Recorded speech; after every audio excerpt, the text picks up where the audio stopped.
I guess we can get started. I just wanted to say happy Monday, everyone. I know it feels like Christmas. I was thinking about decorating my fiddlesticks tree. Who knows?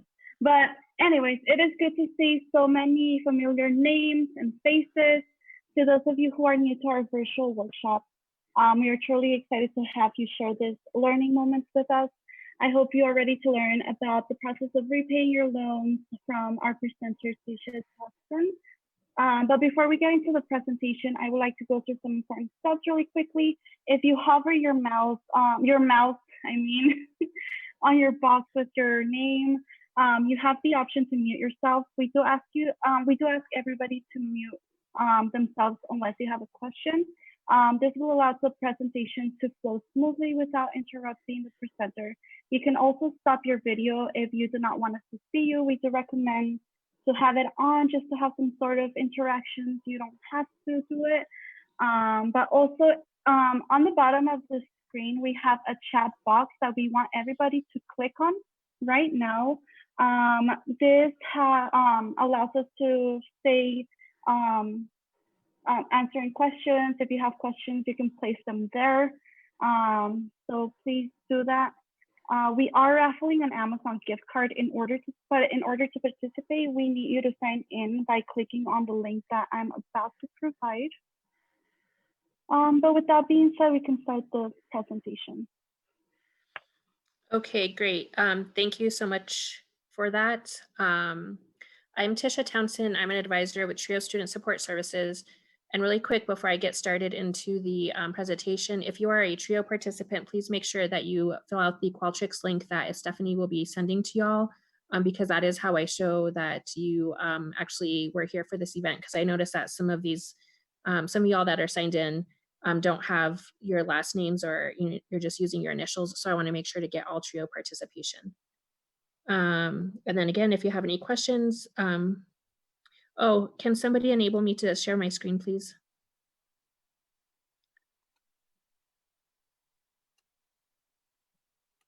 Okay, thank you. Let's see. If you have any questions as I go, please, you can either unmute yourself or put your question in the chat. Can everybody see my screen okay? Can somebody nod? It's Stephanie. Okay, cool, thank you. Sorry. Okay, so today we're gonna be talking about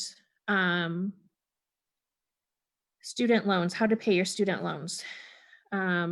So this is kind of what we're going to cover. We're going to talk about what student loans are. We're going to talk about loan limits because those are super important to know about. We'll talk about what happens with your student loans when you graduate, where you can go to find out how much that you have borrowed throughout the course of your degree. We're going to talk about some of your payment plan options. I'm going to give you some tips and tricks for staying on top of and paying off your student loans. And we're going to talk about default. Okay, so talking about what student loans are. So basically it's money that is lent to you by the federal government in order to help pay your student loans. It's super important to understand that they have both subsidized and unsubsidized loans. When we talk about subsidized and unsubsidized loans, subsidized loans are the loans that the federal government pays the interest for you while you are in school. And the unsubsidized loans begin collecting interest as soon as they hit your account. So say the semester starting, you just applied for student loans, you got unsubsidized loans. As soon as they hit your student aid account to begin paying your tuition, that's when your interest starts to accrue. It's super, super important to understand the difference between the two and to make sure that you are using first your subsidized loans before anything else, and then unsubsidized if you absolutely have to. And then as a note, payment on all student loans begins 6 months after graduation. Okay, so this is what we're talking about when we talk about loan limits. Can you all see my little mouse finger? Because I tend to use that and I don't know if anybody sees it. Yes, awesome, thank you. So you are, you have certain loan limits depending on your classification, whether you're a freshman, sophomore, junior, or senior. That just determines how much you will be offered for each academic year. You'll see that the totals here on the right. And then you also have, can you see this lifetime maximum loans? Um, let me minimize, I see myself. Okay, there we go. So we have lifetime maximum loans, and this is super, super important to be aware of if you are taking out student loans as an undergrad. If you are a dependent student, you have $31,000 total.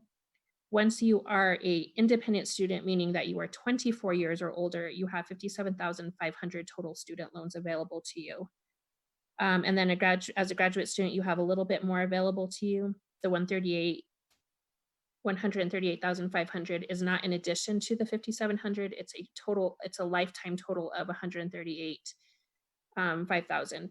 So you'll see here, you also have how much subsidized loans that are going to be a part of this final total. Does anybody have any questions before I go on?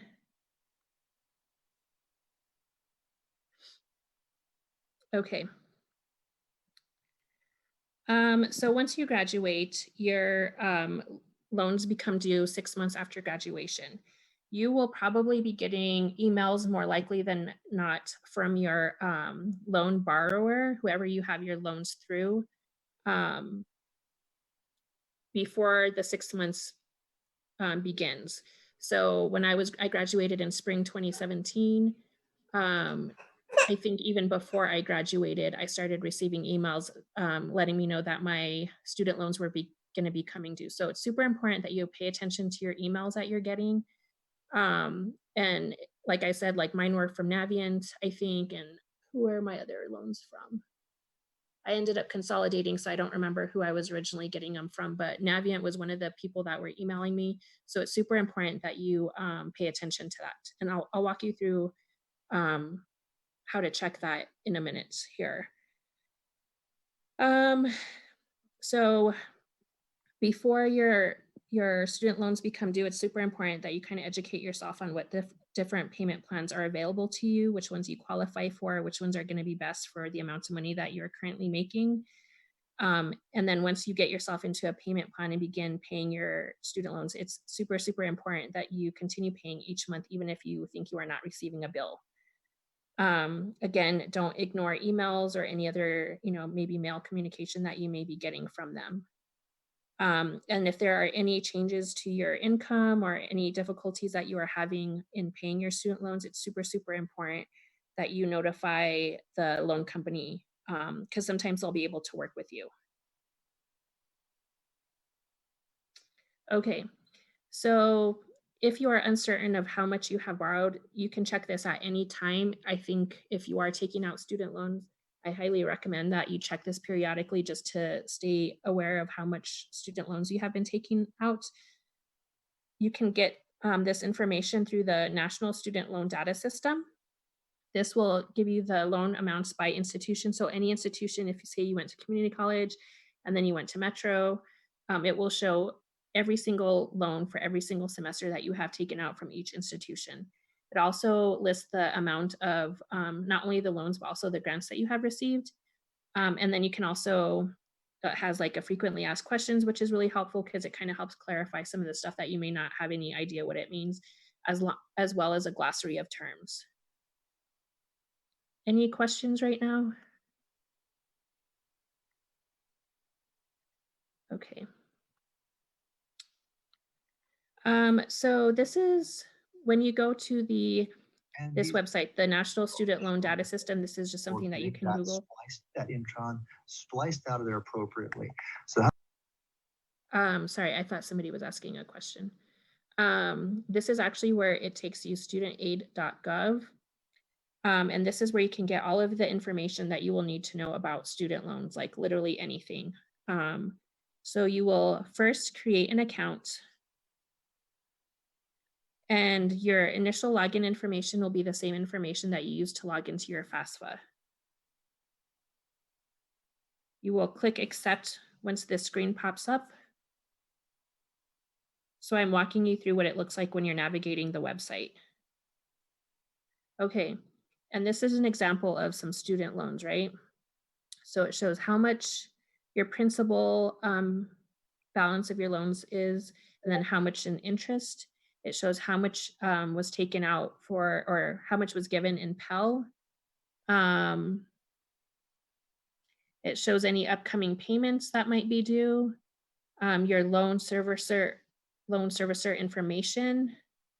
And then you can also like click on this where it says pay servicer website to begin paying. And it also has this little loan simulator. So if you're not sure what, like if you're just barely trying to figure out what kind of a payment plan would be best for you, it has this little loan simulator that you can go through to see what would be best for you.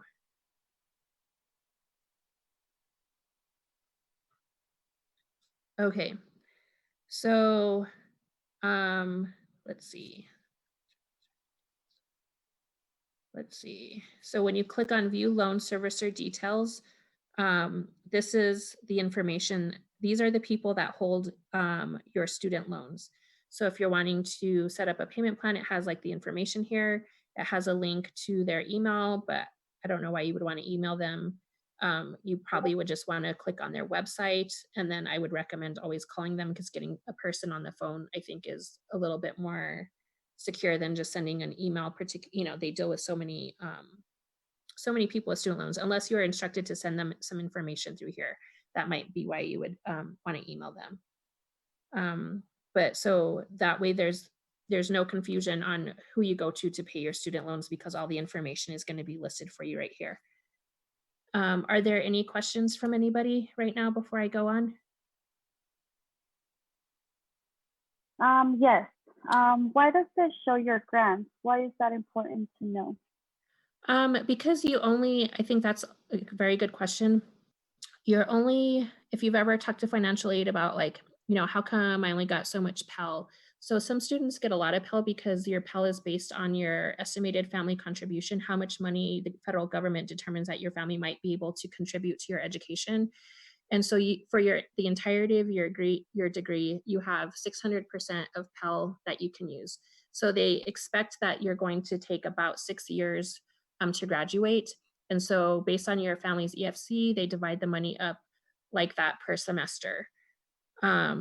And so there is a maximum, just like there is a maximum that you will get in student loans, there is a maximum. It's not an unlimited amount of money that you're going to be getting from the federal government. So that's another important reason why you might want to check. You can check with the financial aid office very easily. They can tell you how much you have used, or you can use this website to see how much student loans you have taken out. Does that answer your question? Yep. Okay. Any other questions before I move on? Okay. Okay, so they say that you should budget 8% of your monthly income after you graduate to pay off your student loan debt. Dependent on whether or not you have a job in your field or how much you're making, that might vary for you, but that is the general recommendation. And like I said, there's calculators to help you estimate your monthly payments that you can use. This is a link to one of them. If anybody wants this PowerPoint, because it has links, I'll be happy to send it to you. But you can also just Google Federal Student Aid Repayment Calculator, and that's a tool that you can use as you're beginning to plan for paying off your student loans. Okay, so there's some general loan repayment options. Something that is important to keep in mind if you are, say, public service. Oh, shoot, I forgot what it's called. I'm in the payment plan. Public service. Hold on, let me see if I have it. Give me just a second and I'll think of the word that has escaped my mind. But there are certain like student loan forgiveness programs that you can apply for, but you want to be mindful that only certain types of payment plans qualify you for those programs. So if you sign up for another program and you think you're going to get student loan forgiveness, you want to make sure which is a qualifying payment plan.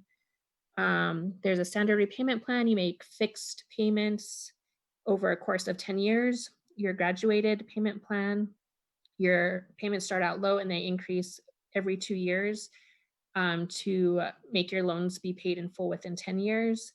And you have your extended payment plan, which is fixed or graduated monthly payments to pay your loans over a period of 25 years.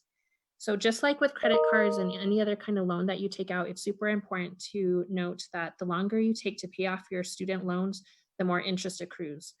So your minimum payment may be, say, $200. You want to pay as much over the minimum payment as possible because that's how you're actually going to be getting them paid off. I know we've all heard horror stories of people saying like, "Oh, I had $30,000 of student loans and I graduated, say, 10 years ago, and I have $30,000 of loans still." And it's probably, I can't say because I'm not, I can't speak for everybody, but it could be because they made only the minimum payments. And if you're not making them more than the minimum payment, you're not going to touch the principal balance. It's just the way that it is set up and the way that interest accrues. These are just a little bit more of different types of repayment plans. We have the extended graduated payment. Um, you have lower monthly payments that increase over time. And I'm not sure, I think it depends, like you get to determine how you want to, what time period you pay this off. However, like I said, the longer you take to pay off your student loans, the more interest you are paying. Then they have an income sensitive repayment plan, which also is, again, lower monthly payments. If you're in an industry where your income fluctuates, that might be a good plan for you. Income driven repayment plan based on your income and your family size.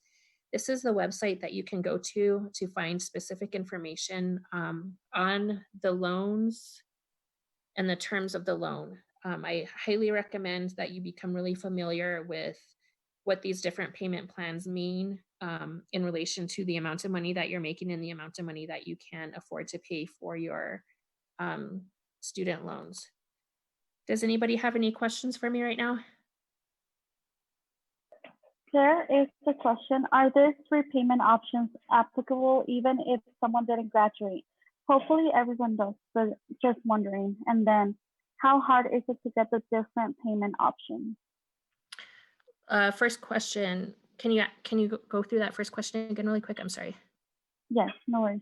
Are these repayment options applicable even if someone didn't graduate? Hopefully everyone does, but just wondering. Yes, absolutely. Because whether or not you graduate, once you have been out of school for 6 months, your student loans become due, period. It doesn't matter if you graduate or not. So the government is going to be expecting their money and they will be communicating with you ways that they can begin to get that from you. What was the second question? Yes, so how hard is it to get the different payment options? How hard is it to get the different payment options? Yes. I'm sorry. Can whoever wrote that question clarify for me? You can unmute yourself. I just want to make sure I answer your question correctly. I just mean, like, am I going to have to call and negotiate for a long time? Or are they pretty willing to work with people, especially with the one that's income sensitive? How hard is it to get yourself on these different payment options? It's really not too difficult. You can actually do it without even talking to anybody. When you go to the website that I showed you previously, there's options here for, let's see. Let me move this. At the top here, there should be an option like, it says something like payment plans or something. And then it will ask you some questions. You can begin to see which ones they'll ask you, like your income, and they ask, I can't remember at this point, but they ask you a bunch of questions, and it's not even a ton of questions. But basically they'll determine, like, by your income, what plans you qualify for, and it actually will give you a list that you qualify for with different amounts that that would be your monthly payment, and then you get to decide which one you go into.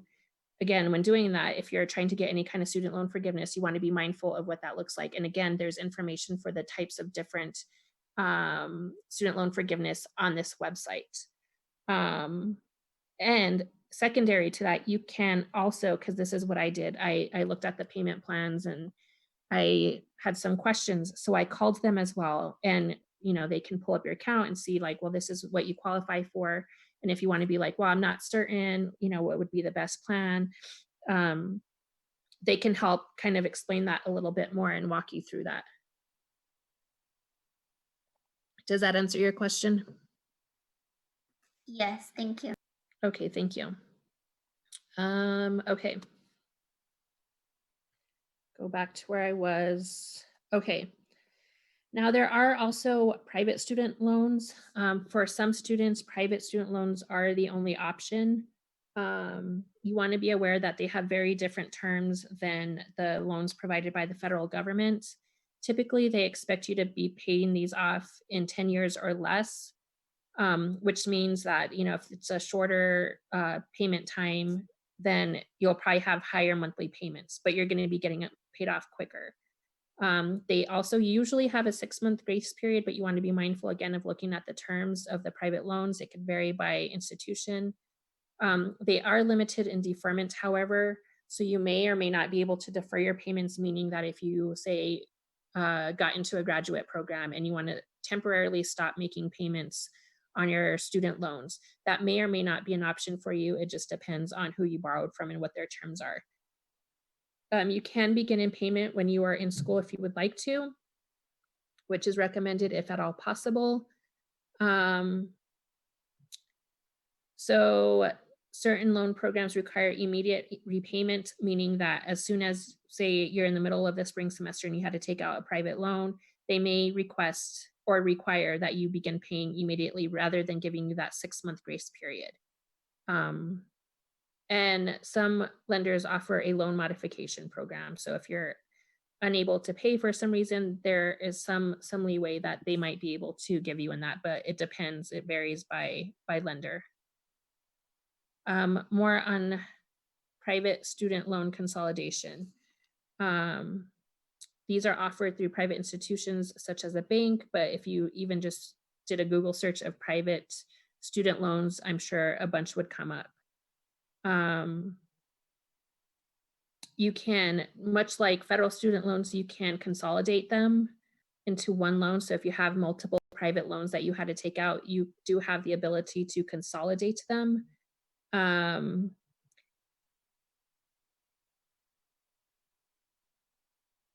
The difference, one of the main things to kind of, so say if you took out, I'll use myself as an example. So I took out all of my loans through the federal government. I did not use private loans, but since I graduated and began making payments on my student loans, I have been getting all kinds of offers from private loans saying, hey, we can pay off your federal student loans. You just essentially are taking out one loan to pay off another loan. And sometimes they'll be like, their hook is like, oh, well, we have lower interest than, you currently have, which may or may not be accurate. So it's important to look at that information. But it's important to note that depending on who you are borrowing from, you may not have the same benefits as you do with the federal government, because the federal government is pretty flexible as far as like if you have to stop payment temporarily, if you lose your job, if you're not making money. They tend to be a little bit more flexible than some of the private loans. So if you do pay off your federal student loans with a private loan, you're going to lose some of those benefits. So that's why it's super important that if you do take out private loans, that you understand what kind of a plan that you're getting yourself into and what kind of restrictions there are around repaying your loans off. Oops, I didn't mean to do that. Does anybody have any questions before I keep going? Okay. Going through a private loan may lower your monthly payment. It may also extend the payment period. Again, with lower monthly payments, that means that you're paying more interest over time, meaning that you're going to have to pay on your loan longer than if you were to pay higher payments. Again, consolidation loan features vary by lender. And so if you're thinking about consolidating your loans, whether it be private or federal, you can find out what that looks like by contacting your lender. Okay, and so there's 2 more questions. How Yep. do people know if I took out loans? How do they get my name? What do you mean? How do they get your name? I'm sorry, I just want whoever asked that question, can you please elaborate so I can make sure to answer that correctly?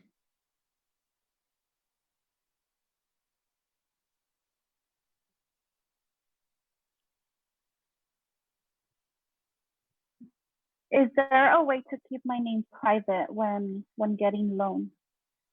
Um, Not to my knowledge. I mean, this is the federal government because they're going to require all of your personal information. They're going to require your first and last name, your social security number. It's just like, when you're getting, if you want to get financial aid from school, you have to apply for your FAFSA. The same thing is with student loans. You have to fill out your FAFSA in order to be offered student loans. So again, they're going to ask your information depending on if you're a dependent or independent student. They're going to ask your parents' information. So no, you cannot borrow money anonymously, if you will. Okay, thank you so much. And then Jesse is just stating, when you apply for a loan, you have to enter your social security number. Yep. Okay. I'm gonna keep going and I'll check in another minute or so. If you are, these are just some extra tips that I have learned along the way. Oops, sorry, I keep moving forward. Not trying to rush it. If you qualify for federal student loans and teacher forgiveness loans, you have to apply any type of student loan forgiveness. You have to apply for each year. So there's a form on your loan, whoever holds your student loans, there's a form you have to, it's usually listed in the top options at the top of the website, where it gives all your options, the different types of loan forgiveness programs. And so you'll click on, if you know which one you should know which one you have qualified for or one that you're trying to get. And it actually has the form and you have to print out that form, sign it and send it in once a year, every year. Now, they're not super great about communicating to you that. I think you might get a few emails, but you have to be really, really careful. I know I've almost missed it a time or two, but I'm in such communication with my loans that I just will check up periodically on that myself. But you have to apply every single year, because if you don't, then you're not, one, seeing if you still qualify for that particular student loan forgiveness, and you're not letting them know that you're still interested. It's tedious, and I kind of think it's I don't want to give too many of my own opinions here, but I think it's kind of silly that they make you apply every year. But if you're not working, so say for example, I work for Metro, I qualify for the public service workers student loan forgiveness. So if I stopped working for them and I went to started working for some private school, say for example, I'm just naming examples, then that would disqualify me for qualifying for that particular loan. So I guess that's a good reason why you would have to apply every year, but you really have to be on top of it. So just know that. You should not have more student loans. This is just like a tip. You have to be careful. I know some people, it's unavoidable, but if at all possible, you want to take out the minimum amount of student loans as possible. It's not like free money. It's money that not only are you going to have to pay it back, but you're going to have to pay it back with interest. And while the interest is low, over time it does build up. And so you don't want to max out your loans if at all avoidable. You want to stay in touch with your loan servicer. They will be flexible with you. Like a few months ago, I wanted to see if I could get a little bit of a lower payment plan because I was trying to finagle my finances and pay some other stuff off. And so they'll talk with you. You don't have to, you can go on the website and see, rework the terms of your payment plan, or you can talk to somebody, and they're very willing to be able to, to do that with you. So if you can't pay, or if your income has decreased, make sure that you're communicating with this with them. So that way you don't get yourself in a situation where you can't pay your student loans. Also note that even after graduation, your financial aid office is available to help you work through this if you're just really uncertain and you want to have somebody kind of like sit with you and talk it out, and so that way you have a better understanding of what it is that you're getting yourself into when it comes into locking down a payment plan. Your financial aid office is also available for you to help walk you through that. Any questions right now? Yes. So if you are a dependent and your parent has to co-sign, do you know how or if we can remove them from the responsibility? If And you're then what hold on a second. If you're independent or dependent? dependent? Dependent, okay. And I imagine that must be with a private loan. I'm actually not sure. It might be once you hit, an age of being independent that you would no longer need a cosigner. However, since they initially signed in with you to get that loan in the first place, it might make them still liable. I'm honestly not sure about that. Another reason you might need a cosigner is, say, for example, if you get a private loan and say you don't have good credit, it may also require you to get a cosigner. If you can avoid that, I would do that, because then that makes that other person liable for paying your student loans if you are unable to do that. And I don't know about you, but I wouldn't want that responsibility on my parents, because you never know what life will throw at you. And I wouldn't want somebody else to be responsible for my debt, particularly my student loan debt, because that will not go away. That is the type of debt, it does not disappear. It will stay with you forever. And I wouldn't want to, if at all avoidable, I wouldn't want to put that on anybody, really. What is the second part of the question? So it says when you refinance, can you take them off of it? And then they say agreed. I wish I wouldn't have taken out a private loan. Thank you. I'm not really sure about that. It sounds like this is a private loan. I think that might be a question for whoever you took out the loan with in the first place. I don't know the answer to that question. That's not something I ever had to do myself, because I was already considered an independent when I was taking out student loans for my own self. So I'm sorry, I don't actually know the answer to that question, but that might be something that you can find an answer to by doing a quick Google search. Just search, if I had a cosigner on a student loan and I refinance, will that remove the cosigner? But again, I would contact your loan people if this is a question that you have and it's something that you want to see about doing, because they would be the ones to be able to answer that question for you, because it might vary by lender as well. Thank you, Any of- everyone, for the questions. That's it I for the just want to remind you. I want to remind you that you can also ask us questions by clicking on the chat box at the bottom of the screen. Okay, thank you. Okay, I'm gonna go on and then I'll check in.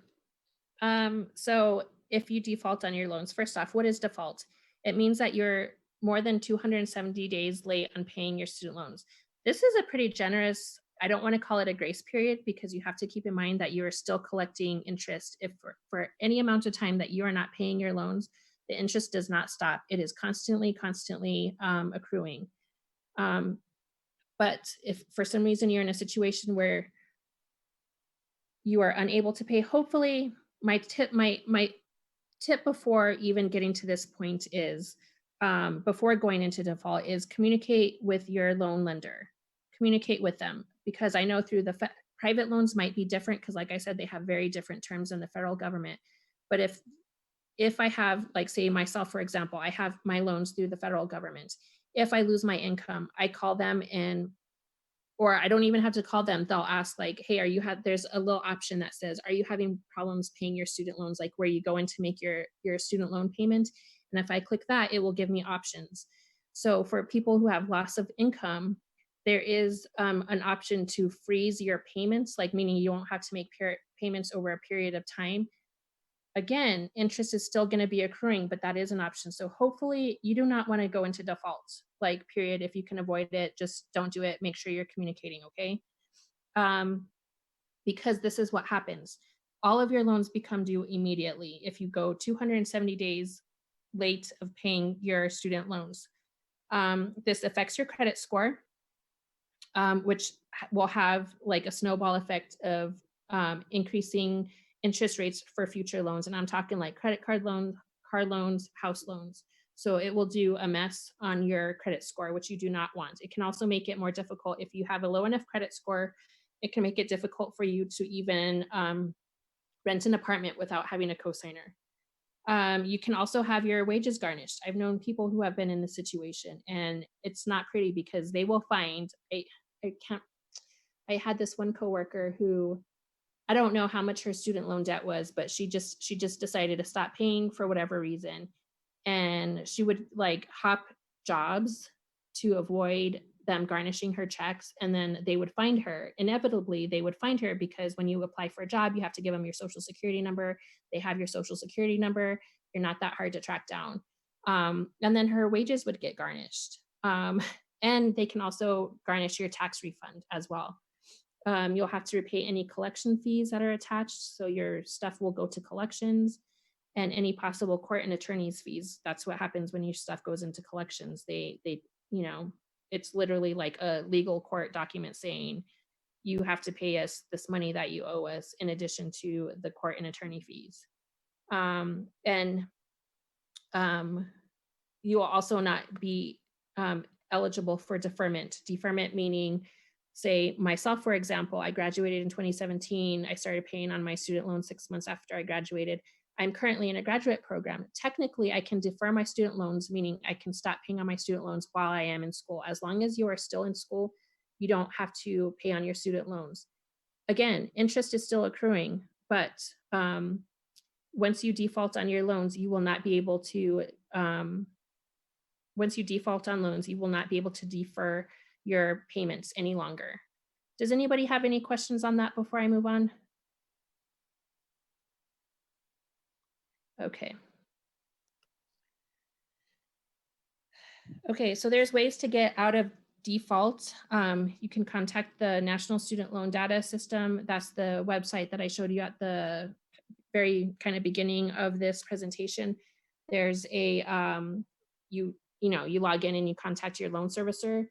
If you are able to, you have the option to repay the loans in full. They have, I think it's like a loan rehabilitation program where you make 6 consecutive on-time monthly payments, and then they will reinstate your access to financial aid. Say if say you're getting your bachelor's degree, you took a little break, so you started making payments on your student loans because you had to, and then you decided to go back to finish your student loans, but you had gone into default. That's another possible scenario that you could find yourself in, which is why you want to avoid going to default in the first place. But there is this option for you to make that six time consecutive payments, and then be able to receive financial aid, because if you go into default, it also takes away your access to financial aid. A good idea in case, depending on why you were in default in the first place, if you had not previously done so, consolidating your loans might be a good idea for you. And again, this is the website that I showed you at the beginning is where you can go to that also through your loan holder. Oh, that's it. Oops, sorry. Any questions, anybody? Let me get out of this thing. How do I go back? Oh wait, I see. There we go. How do I unshare my screen again? I'm sorry, I always forget how to do this. Go to the top of your screen, and there should be a little thing that gives you an option. Where? Do you see it?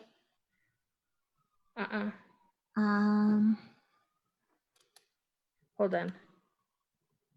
Wait. Oh wait, I see. Yes, got it. Sorry. That's okay. Okay. Am I unshared?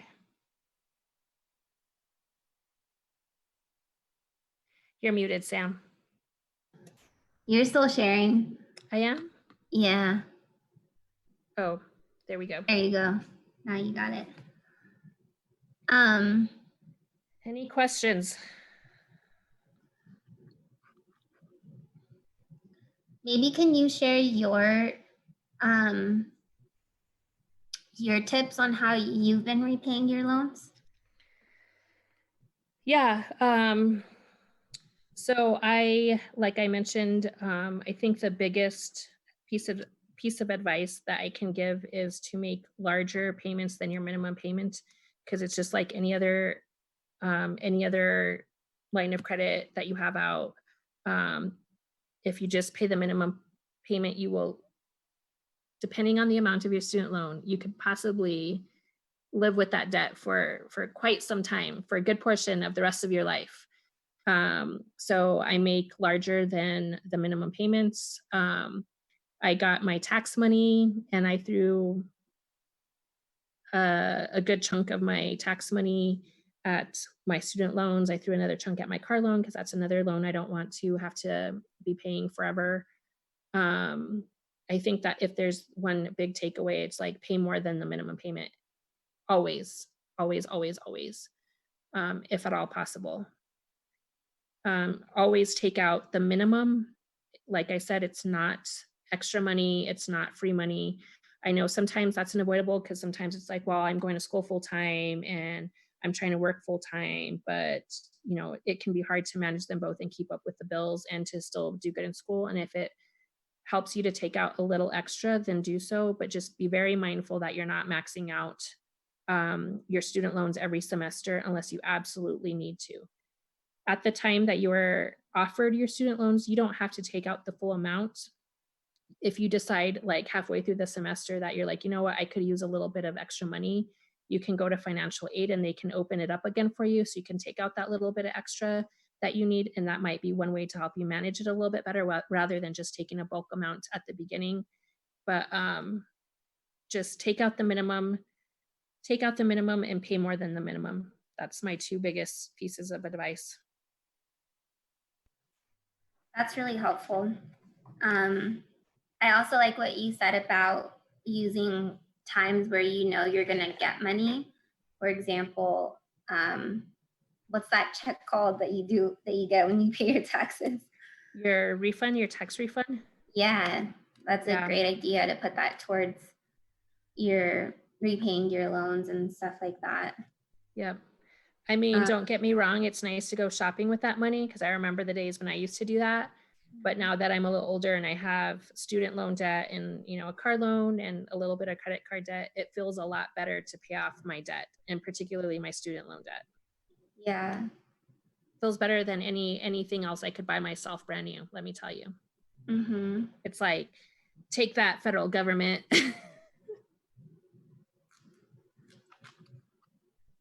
It looks like we have a question that popped up. Do you want me to read it, Stephanie? Is it this one? Just to clarify, we can negotiate for a lower interest rate with our service provider, correct? In a sense, yes. You may, depending on your income, like your payment plan is determined by your income. So typically with student loans, it's not like a credit card that you qualify for a certain interest rate. It's not quite how it works. Typically, student loans are between I don't think they're even higher than 6%. I don't have any that are at 6%. I think most of my student loans from different institutions were between 4 and 5 point something percent. And then when you consolidate them, it kind of averages out the interest, and then you're assigned whatever the interest rate is as of your consolidated loans.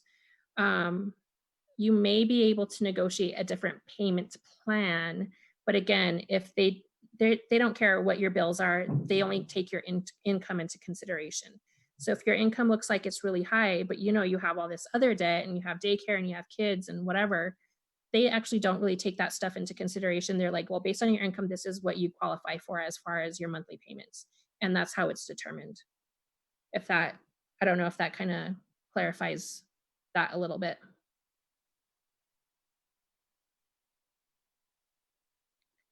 Are there any other questions?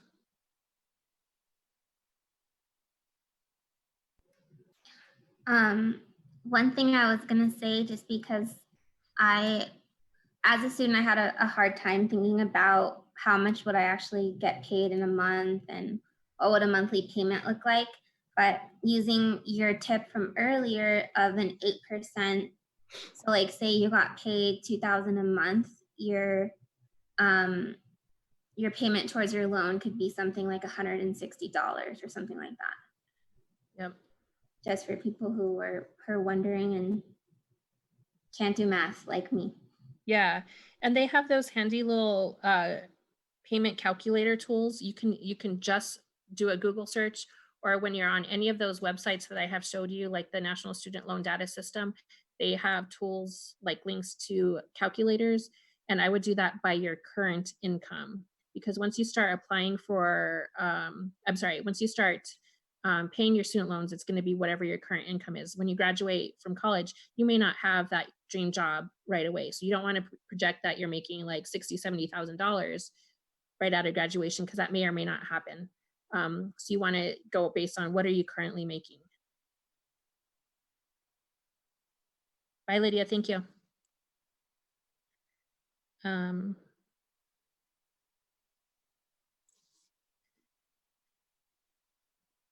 What other questions? Let me think of if there's any other. I think if I'm gonna give y'all another tip, one of my other biggest tips is really to educate yourself on what you're getting yourself into. For those of you that have been at my previous workshops, you know, I do a lot of online research. I just like Google questions about finances that I have, like, say, for example, like what's the best way to pay down my student loans? And there's all kinds of articles written by people who work in financing or who are just like, you know, do their own research on money. There's all kinds of YouTubers that talked about how they've paid out. There's this one guy, I keep thinking about incorporating one of his videos, because this one guy, he had $90,000 of student loans and he paid it off in 4 years. And he talks about how he did that. So part of how he did it was like, he moved in with his parents for like, I think 2 years. And he didn't spend any money. He lived the way that people don't want to live. So that way he could pay off his student loans in 4 years. Now, I don't know if I could pay off my student loans in 4 years, because I live at home. I don't live at home. I live on my own. I don't have a roommate. I have a car loan and some student loan. But there's other ways that I can go about paying off my student loans, right? So it's really super important that you educate yourself on any topic around finances, because I know for me personally, these are very intimidating topics, and I haven't always been good at stuff like this. Like I was once very, very, very bad at finances and just really understanding this. But the more research that I did, the more that I understood, one, that there's different ways to go about doing things, but two, just to understand the system that you are working within the federal government to be able to pay off your loans. Like, educate yourselves, do your research. Don't just come to these workshops and depend on me for information, because I don't know everything. Get out there and do your own research. And that's probably one of the better things I've done for myself over the last few years, is just putting this stuff together and doing all the research that I've had to do. I've really learned a lot. And I encourage you to do it too.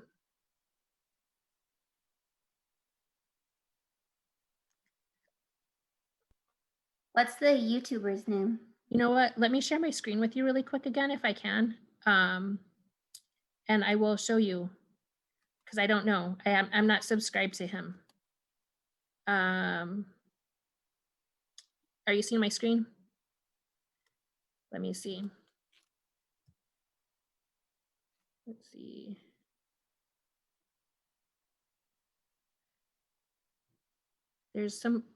For some reason, it always just pops up whenever. Okay, it's not going to. Let me see my history really quick. I watch a lot of food, by the way. This is my dashboard on YouTube. I watch a lot of food. Let me see if I can find it for you really quick.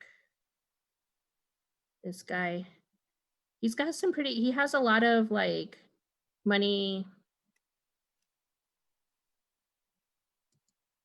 A lot of really good money advice.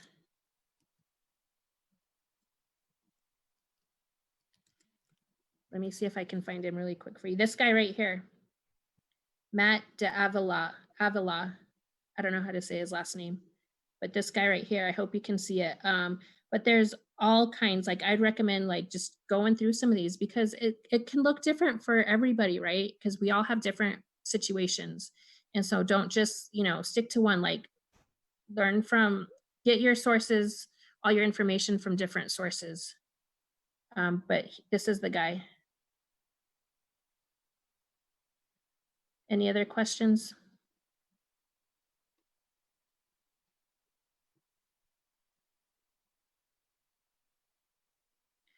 Oh, hypothetically, if someone is making more with other investments than how much they would have to pay for their student loans, would you recommend paying off your student loans or continue with your other investments? Get rid of debt.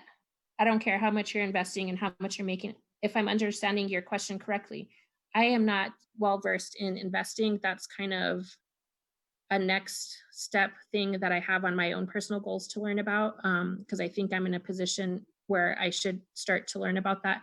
I talked to my retirement planning person through work. Y'all, I'm telling you, do that. This lady I met with was great.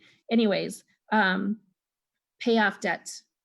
If at all possible, you want to have some amount of debt because that's how you build credit.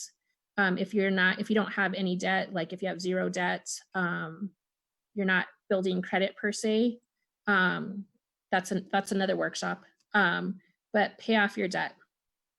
In fact, if you don't have money, if you have minimal money to invest, I don't know, I'm not an expert in investing, but my gut instinct is to say that if you don't have the excess money to invest, what little excess money you do have should be going towards paying your student loans until you're in a situation where you can also be investing money simultaneously.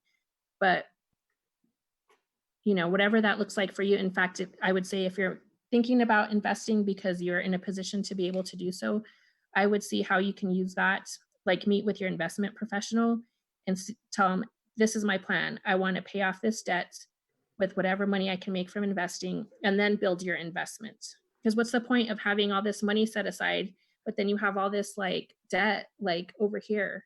To me, that just doesn't make a lot of sense, particularly if it's student loan debt, because it's not like a house, right?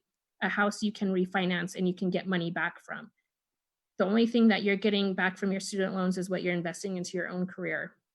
And that may show dividends in the end, but it's not the same as, I can't like refinance my education. Yes. Sam. I also want to share like some of my experience because until we started putting on these workshops, I wasn't really paying that much on my student loans and focusing more on investing because I have a home and stuff like that. But when I looked at it, my payments are at $256 right now, and just because of the payment plan that I have, they'll go up to $356 within the next year. And so that's more money that I would be able to spend on investing that I can't because I have to pay my monthly student loan payment. So that's just another practical example of what Tish is saying about it's just better to pay off the debt than to keep it because you could use it. I could use 256 for something totally different than my loan. And on that note, just to say, like, if you have, if you're making more than the minimum payments on your student loans and you're throwing large chunks of money, say when you get your taxes, for example, it will begin to lower your monthly payments as well. I saw that with my car payments. I was making higher than the monthly payment, and then I threw a big chunk of money at it, and my current minimum payment is less than when I first got my car loan, and I'm still throwing extra money at it. But the more that you're paying towards things, the less interest that you're paying over time. You're reducing the principal balance, and then you're in essence, like kind of as a side effect, lowering your monthly payment, but you still want to be paying more than the minimum.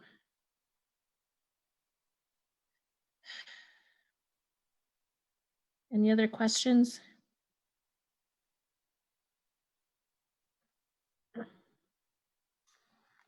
I'm gonna have to get on another call in a second. If there's more questions, you all can always email us firstgen@msudenver.edu, and we can get them to Tisha. Stephanie can also leave in her email, and you all can email her with questions, and she can get them to Tisha or I or myself. But thank you all for joining us. Let's we'll snap in video, I guess just me and Stephanie, because we're able to be seen for Tisha. This is really helpful. Yay, Nicole. Oh, someone's got the emoji too. That's cool. But yeah, thank you so much, Tisha. I always learn something from your workshops, and this has been really helpful for me. Thank you. Yeah. Thanks for everybody that came, and feel free to reach out to me. My name's Tisha Townsend. You can search me on the MSU Denver website. And